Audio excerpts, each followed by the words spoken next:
something that I think you might be insightful about is, and we had spoken about it before, how does someone pick a doctor, right?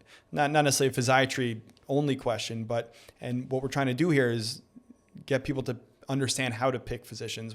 Who do you trust in a world where all the information is out there? If you could give 3 red flags, right? 3 things that if someone goes to a doctor, it's like, maybe you should find another doctor. What would be the 3 red flags that you would point to? And on the same token, I guess the opposite, like what are the 3 things that when you see in a doctor, because we're all on both sides of healthcare, sometimes we're sitting here and sometimes we're sitting on that paper, that kind of reassures you that you're with the right physician. So for me, again, there are different types of physicians, right? So there are those super specialists, right? If someone's in a situation where they need a specific procedure done or a specific surgery and they're being referred to whoever the top in this field is, I think they're kind of, they're going there no matter what, no matter how nice that doctor is or how insightful. So I think what the question that you're bringing up is probably more on the primary care or maybe that initial specialist who they're seeing for whatever condition, right? I would say for me, red flag number 1 is not listening.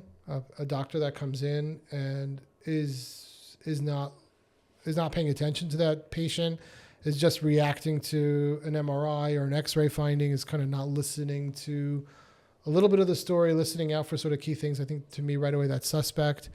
But yeah, I'm a big believer in communication. I'm trying to think of 2 other red flags that work universally. Certainly if, reputation is important. I think it's important if you're looking to establish care with a new doctor, ask around, especially in a close-knit community like this or some of the other firm communities. Usually people know everybody and, hey, I'm thinking of going to Dr. Smith. You know anyone who's used him or her?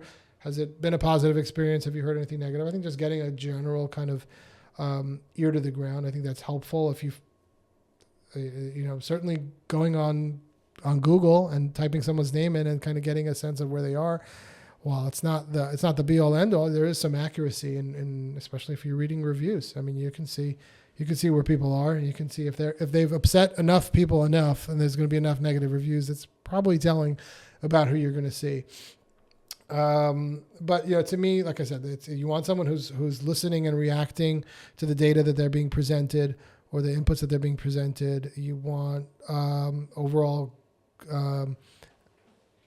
positive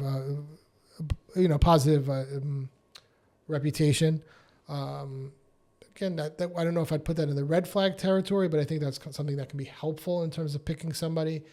And I think, outside of the other red flags, there's a history of abuse, there's a history of malpractice or so on, sort of the terrible stuff. I think the patient, especially on the primary care setting, they have to feel like they can relay what's really going on inside. They have to have a level of comfort and connection with that doctor. And if they feel time and time again that they're being talked down to, that the doctor's being condescending, I know it's the same thing, and they're not able to sort of express what it is they're going to, then that person needs to find somebody else. Even if that doctor is tops in the field and wears a really nice bow tie every day. That's to me, anyways, that would be sort of a seems like you're singling someone out with a bow tie, but yeah.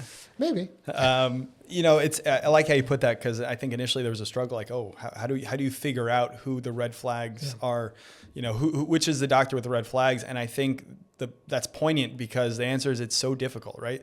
It's obviously the threshold to become a doctor is exceedingly high, right? It's not the easiest career pursuit. But that being said, there's a variety of a casting crew, so to speak, who can become physicians and clinicians of all kinds, right? And there, the biggest disconnect between us and a patient is our information gap, right? Like, we have information that they don't necessarily have access to.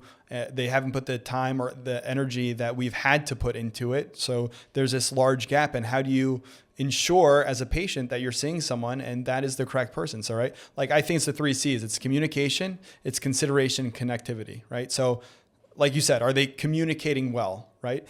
If then I say something to them, are they considerate, right? So sometimes communication is, they can say exactly what the treatment plan is. Wow, I understood that perfectly.